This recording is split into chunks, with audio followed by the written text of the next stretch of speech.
India's envoy to Canada spoke publicly today for the first time since the RCMP made arrests in the killing of Sikh activist Hardeep Singh Nijjar. The Indian High Commissioner addressed the Montreal Council on Foreign Relations, saying Indians who have left India and taken a different citizenship don't get to determine the fate of the country. The foreigners having, if I can call it, evil eye on the territorial integrity of India, that is a big red line for us. Indians will decide what will happen to India. Indians will decide the fate of India, not the foreigners. The High Commissioner said talks between India and Canada are ongoing with hopes to resolve the issue. This speech happened shortly after the three men accused of killing Nijjar appeared in a British Columbia court. The three, all Indian nationals, were arrested in Edmonton last week, and at least two of them will make another appearance later this month. Each is charged with first-degree murder and conspiracy to murder. Mike Duheme, who was just made Permanent Commissioner of the RCMP, said while arrests have been made, this investigation is not over. Michael Duheme is the Commissioner of the RCMP. Commissioner, thanks for coming in and congratulations on your permanent appointment. Thanks for having me, Dave. I want to talk about some big picture issues, but I want to start more with just some issues that are in the news right now. And I want to start with the investigation into the murder of Hardeep Singh Nijjar. I know you're limited in what you can say on this, but investigators said on Friday they are struggling to get the cooperation they need from Indian officials. How do you overcome a challenge like that in an investigation like this? So first, I think, David, I have to highlight the wonderful work that IHIT, which is the Integrated Homicide Investigation Team that did, and other units, and everybody who participated in that. The investigation, although three individual charges, is not over. You heard the Assistant Commissioner of Federal Policing Pacific Region mention that they are ongoing separate and distinct investigation on the connection to the government of India. So this is a huge investigation that's undertaken and will continue. And we've had challenges with India in the past, in the sense that they wished that we would act on certain information that they would provide us that would really not really, it wouldn't meet our threshold to commence an investigation. A newspaper clipping is not good enough to commence an investigation. But that being said, there has been workshops done since 2021, 22, 23, and another one planned, working with them, really to get a better understanding what actually we need in order to launch an investigation and bring individuals to justice. Okay, so there's a couple of things there I want to explore. First, on what you're seeking from India at the moment. What have been the challenges in terms of getting cooperation to help with this investigation? I think the challenge right now is a reciprocal challenge, where in the sense that they would want information that we have and we want information that they might have. And we're kind of cautious of the information we'd like to share. So. Okay, so you're unwilling to give them investigative evidence to protect the integrity of the investigation, and that's leading to some barriers at their end. Am I understanding that correctly? Some of it. There's some exchange that took place. I don't know all the details of it, but we're cautious about the exchange of information. What type of information should be released and when? Okay, the issues you said that their frustration with the RCMP in terms of not acting on things they've highlighted. I'm assuming this has to do with their concerns about the Khalistani movement and Sikhs in Canada that they consider to be separatists and they describe as terrorists. They want the RCMP to take action there that you're unwilling to take? Yeah, they want us to. The previous conversations we've had with the NIA, the National Investigation Agency, is really the expectation was us to take actions on individuals based on information they were provided. And the whole purpose of having these workshops with them is to work through the information that's required so that we can launch a criminal investigation and address the needs. Okay, and this is about the Sikh separatist issue, presumably? Some of it is, yeah. Some of it is, okay. All right. You mentioned that this investigation is still ongoing, and we know investigators said this on Friday, that there could be others out there connected to this murder. How confident are you that if there are other people out there that nobody else is at risk here and nobody else will get hurt? Well, I trust the teams that are working on it, that they have the right coverage on the individuals that we are further investigating if there are additional investigations on the individuals. But, you know, David, an investigation, once the charges are laid, like I said, we have 3 people right now that are in custody facing accusations. But the investigation continues because it's part of like any other investigation. Once you arrest individuals, once you interview them, once you go through some of their devices, it might lead you down a different path with other individuals. Right. So, but at this point, does the RCMP believe that other individuals could be at risk because of any other members or people associated with the Nijjar murder who could be out there? On the information that I possess, I don't believe that anybody's at risk. Okay. The three men who have been arrested, it's been reported and alleged that they are connected to India's Bishnoi crime gang. And we've got this unsealed indictment from the United States that alleges that high-ranking Indian officials tried to hire criminals in the United States to kill a Sikh activist, a plot that was thwarted through significant luck in that they reached out to someone who was an informant for the Drug Enforcement Agency, so they're able to stop that plot. And also in January, we saw the U.S. Say that Iran tried to hire Canadian-based Hells Angels to murder Iranian dissidents in the United States. What does it tell us that foreign states are allegedly using domestic criminals in these transnational plots? Well, just before I go there, I don't think we released anything to say these three individuals were related to Bishnoi and it connected. has been reported, so yes, I so appreciate I'm saying that. that's before the courts, so I'll let the courts once it's disclosed. But I just came back last week from a Five Eyes meeting. So Five Eyes, for your viewers, involves the UK, National Crime Agency, Australian Federal Police, New Zealand, FBI, DEA, Homeland Security, and one of the topics that popped up is exactly how foreign states now are using organized crime figures to conduct the work in the foreign country, which is alarming for us, and but it's being felt in our like-minded countries as well. How do you respond to that? How are the Five Eyes dealing with a development and a challenge like that? I think the key thing is sharing intelligence of what we're seeing, using that Five Eyes platform as a hub, working close with our intelligence units such as the service and other law enforcement partners across the country to get that picture. Does the RCMP have the capacity to deal with a developing issue like this? Because we saw this recent report from your independent advisory board that spoke about the police force's ability to defend national security. They say it's eroding because of all the things you're asked to do and the resources you have available. Something like this enters the equation. Can the RCMP meet that challenge with the way it is right now? Yeah, we're meeting the challenge by prioritizing what we have to work on based on public safety. And that you're referring to a report on the Federal Policing Report, which is a lot of work being done within the organization on realigning the whole federal policing structure, reporting, and also recruiting directly into that. So. But what kind of an extra challenge does this pose? I mean, national security has been an urgent focus over the last 14, 15 months, at least when it comes to the foreign interference component of it. I mean, what kind of added stress and strain does this bring on your capacity? Well, it definitely adds more work. It's a different trend. And if you've been in police work as long as I have, trends shift from one year to another. As soon as you detect something, patterns develop and whatnot, our folks adjust. We want to make sure that we are well connected with our international partners as well to understand these trends, to see what's evolving when it comes to organized crime and foreign influence. We've spoken about the sort of I don't know, split focus is the right word, but the multiple focuses that the RCMP has to have. I just wonder if you think the force is being asked to do too many things with too few officers in terms of dealing with national security issues while also devoting so many resources to that boots on the ground contract policing you provide in places across the country. Yeah, the RCMP is a little unique, David, in the sense that we do in many provinces, we do the municipal work, the provincial work, and also the federal work. We have three core mandates, and that's the boots on the ground, which we are in a better position now with regards to recruiting and getting those boots on the ground than we were a year ago. And it's continuing to progress. On the federal side, there's strides on the transformation side of things, and just increasing the skill sets and expertise that we require in there. So it is a challenge. I'm not going to lie. Just the appetite towards law enforcement, there's less and less people interested. But like I said, our numbers have been up by 49% compared to the previous year, which is a good sign. Why do you think that is? Why do you think there are fewer people interested in law enforcement as a career? The military has obviously larger challenges, but why do you think it is?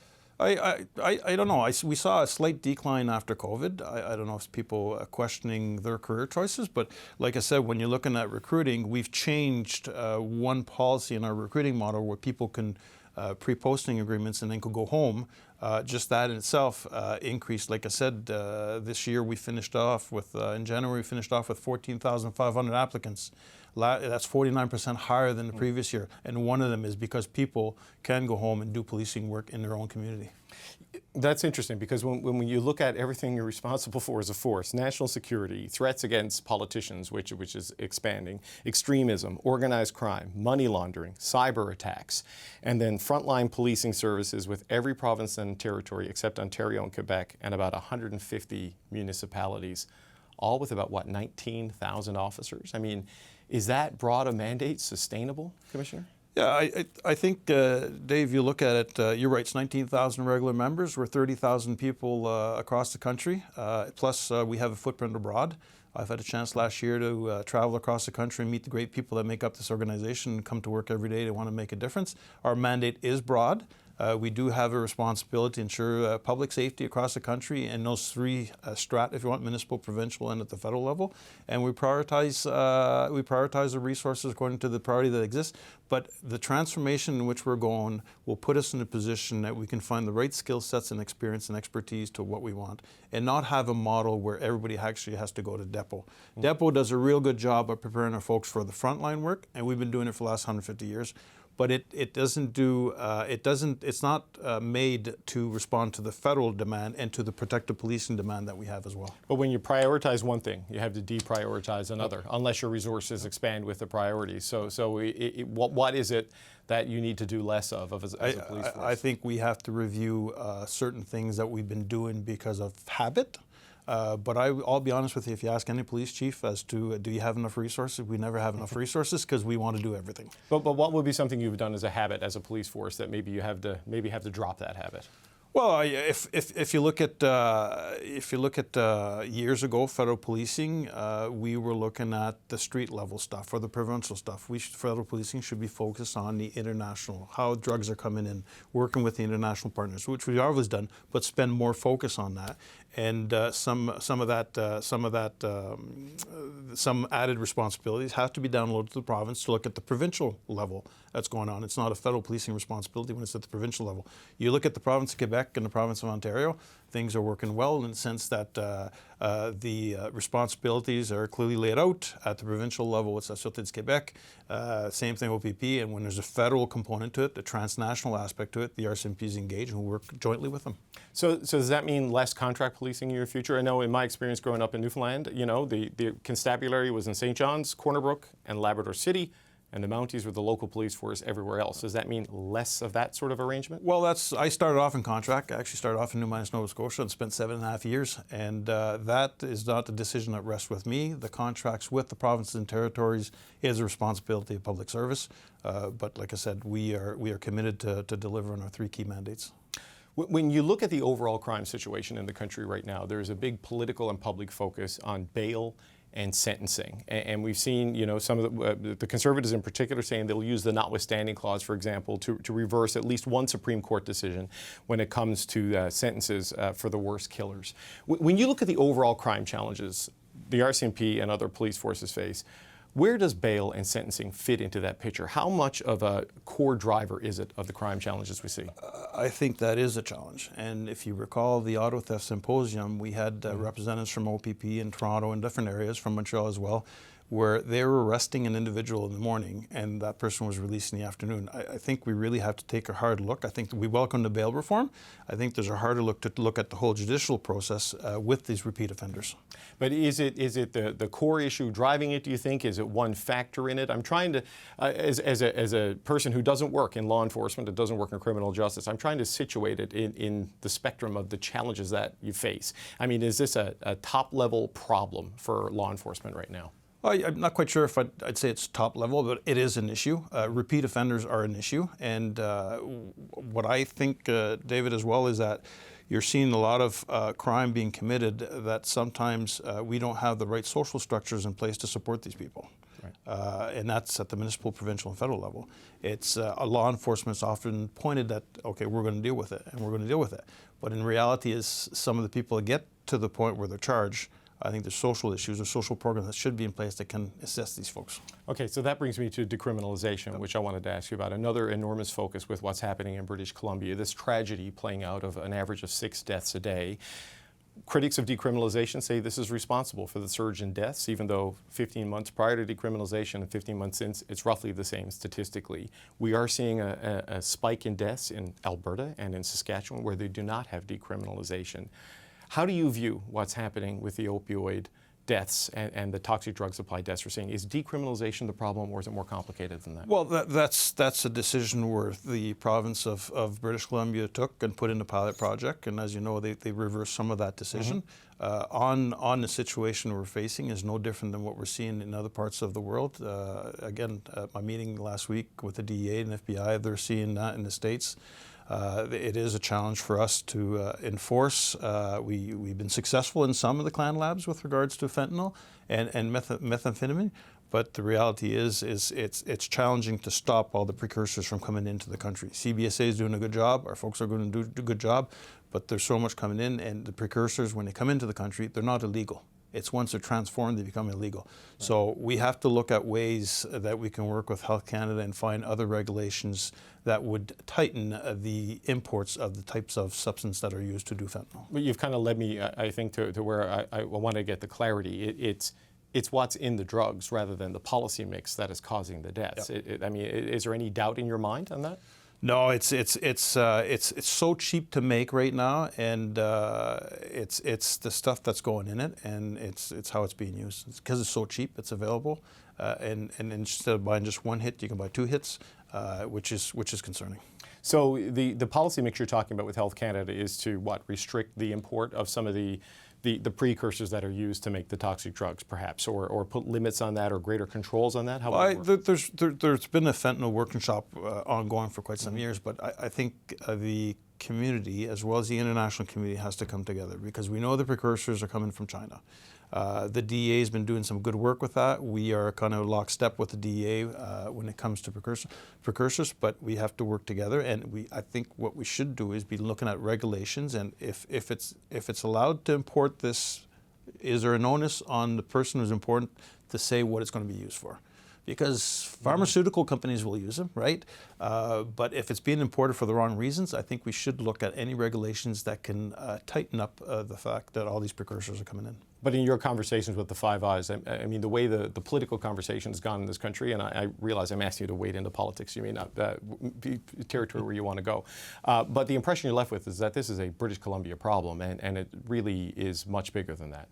Oh yeah, it's much bigger than that. It's not just British Columbia. We've seen it, how it's gone across the country. We've seen it in the States, how it's gone across, how it's grown. So it is not unique to British Columbia. Just as a last question about you, you took this job as a stopgap measure, right? You were getting ready to retire. You had a horizon in sight, and now you stepped in as interim, and now you're here permanently. I mean, what changed to make you change your whole life plan, Commissioner? Well, first I wasn't seeking this job, but I still love the organization, and I think there's still a lot to bring to the organization and change the organization, and that's what we're doing. I'm surrounded with wonderful commanding officers who are spread out across the country, and my direct senior executive committee team that I have, very supportive, and people want to bring about change in the organization. We have to change. You look at, I don't think our business model is sustainable right now to answer the challenges that we're going to face down the road. So, no, I'm happy to be here. Like it was a different course than where I was going, but I think I can bring some meaningful change to the organization supported by 30,000 people. Commissioner Mike Duheme, thanks for your time today. Thanks, David. Thanks.